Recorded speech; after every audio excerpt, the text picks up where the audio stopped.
অন্যকে ঠকিয়ে জান্নাতের আশা ছেড়ে দিন।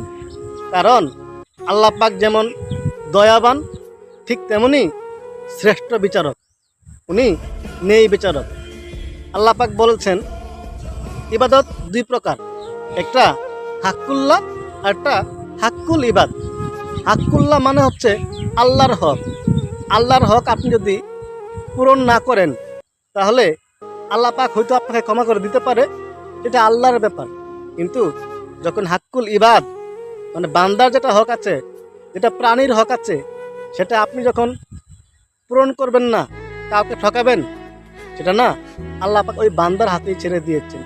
আপনার সাথে আমার যদি কোনো লেনদেনের সমস্যা থাকে, আপনার সাথে আমার যে কোনো বিষয়ে যদি কোনো অনিষ্পন্ন ব্যাপার থাকে, সেটা আপনার এবং আমার সাথে দেখা হবে। অতএব মানুষ ঠকানো বন্ধ করুন, মানুষকে কাঁদানো বন্ধ করুন।